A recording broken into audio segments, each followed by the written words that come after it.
main principles were about anti-racism, and later that got expanded to include sort of a more general political stance, but at that time it was, that was the main thing.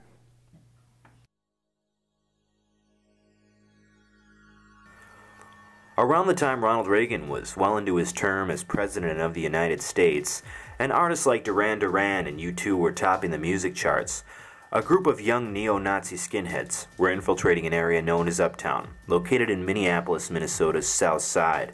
Uptown wasn't only the epicenter for the area's shopping, entertainment, and culture, but it was also a hangout hub for the city's teenagers. There's like crazy amounts of Nazi skinheads there. It was scary. It was really scary. And at the time I had like one of my brother's old flight jackets, and I was like one of my boyfriend at the time got beat up just for hanging out with me, and I got like threatened by big skinheads all the time. And it really like made me realize that you just can't you really have to defend your communities from Nazis, because otherwise they take over and make it like, make your city a not safe place to be. The skinheads were maliciously trying to spread their racist and fascist ideals, whether it was through means of propaganda, physical bullying, or just instilling fear among the impressionable youth.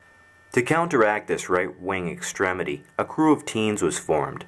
They spitefully dubbed themselves the Baldies. The main principles were about anti-racism, and later that got expanded to include sort of a more general political stance. The Baldies were the embodiment of anti-racism and quickly reclaimed the Uptown area. The Baldies grew in size with new members, and within time began to spread their no tolerance for racism throughout the city. The main thrust of it definitely was to organize to fight against the Nazis. And we kicked them out of Minneapolis, basically, but we knew that they were reorganizing in St. Paul. They were never hesitant to take action toward the White Knights, KKK, Nazi skinheads, or any other groups or persons who publicly condoned the detrimental ignorance of racism. We always did education stuff, put out literature, put on shows, that kind of stuff. But a big part of it was like action, and a whole run a gamut of different stuff, like from confronting Nazi skinheads where they tried to organize, to organizing demonstrations to try and shut down neo-Nazi concerts or their headquarters, to confronting the Ku Klux Klan when they tried to organize. As the Baldies matured, their fight for what's right was far from over. Neither was the widespread of their movement. The name Baldies was dropped, and a new, more legitimate organization emerged, ARA, Anti-Racist Action. Like a lot of good things, it started in a pizza parlor. So we had a meeting in this pizza place and talked about the ideas about how we would do it, how we'd organize it, what the name was going to be, and stuff like that, and that's how it started. I guess we had come up with this idea that we needed to get the whole fight against the Nazis and against racism beyond just skinheads, and we wanted to include other people in it and wanted it to be more explicitly political. And so we had a meeting to try and set up something like that. And the initial idea was that it was going to be a coalition, that the Baldies would be one member of it, but we would try and get like this Mental Madness posse to be a part of it, but also maybe like activist groups. Like there's a student organization called PSO, and there was an anarchist group called Rabble, and we'd try and get them to be a part of it as a coalition. Was there like a political stance with the Baldies had? Most of the Baldies consider themselves left-wing of some kind, though not like necessarily leftist activists, but identified with like radical lyrics from hip-hop and oi and ska and hardcore and punk, and so in that sense. And a lot of Baldies were part of like the militant demonstrations against the war or against U.S. military action in Central America and stuff like that. But the main thing of it was pretty focused in the scene, and so the politics were a lot around the scene and around, especially at first, the Nazis and standing up to them.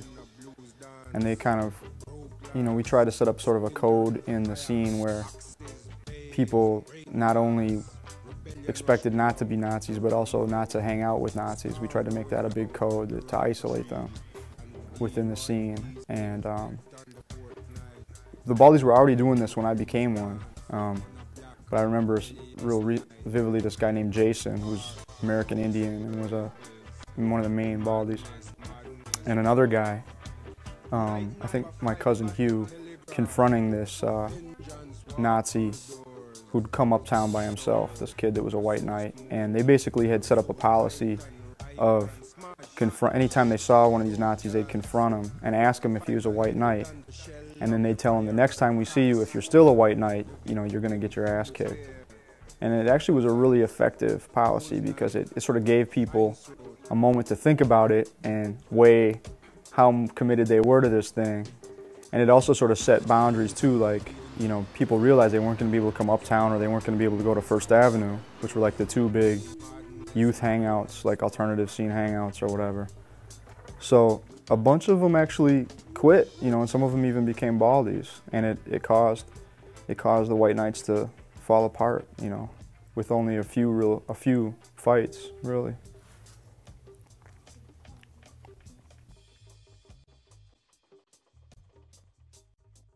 There was a lot of stuff out of the hardcore scene where there was anti-racist skinheads and Nazi skinheads. And there was a lot of press around the Nazi skinheads, especially in the late 80s. And so there's similar parallels, I think, in similar scenes in different cities where there was, for whatever reason, there was a concentrated effort, I think, on the part of the more formalized right-wing fascists to organize in hardcore scenes. And so there was a very, very similar anti-racist skinhead movement starting to combat this large, growing fascist movement that was happening in the hardcore scene, and kids just not wanting the scene to be taken over by fascists.